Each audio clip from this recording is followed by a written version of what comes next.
Let's turn to what local content creators say about this proposed ban. For many of them, TikTok is a source of both fun and income. Our Scarlett Lizjak talks about how it could affect people in the upstate. I'm not a lawyer. I guess play it on TikTok. Hayden Haskins has always had a fascination with consumer law. I sue spam callers under the Telephone Consumer Protection Act. Haskins says when he took his passion to TikTok, he grew a following of more than 120,000 people. I talk exclusively about suing spam callers. I tell people how to do it. I tell people kind of what their rights are.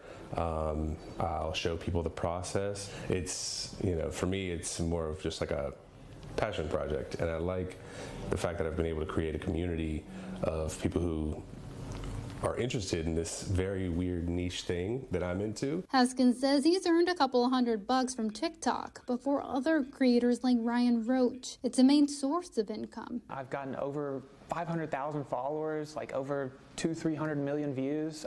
It's kind of been crazy and mind-boggling. I'm able to make really decent money, money that I use that I kind of need now. Able to pay bills with it, able to get groceries and all that with it. With the fate of the social media app hanging in the balance, that following and cash could be wiped away. Obviously, I don't want it to get banned, but I certainly see there's good and bad to it. They want to force TikTok to be sold, but there's only a handful of companies that would even be able to afford TikTok.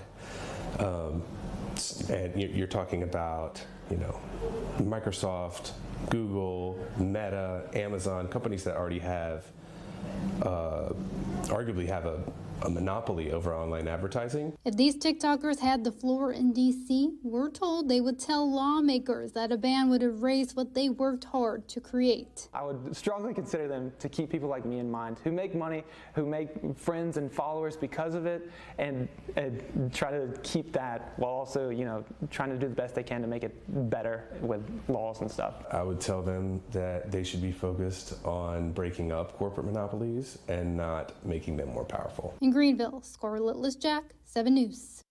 No matter what, TikTok's not going anywhere anytime soon. At this point, it's not clear if or when the Senate would actually vote on this bill.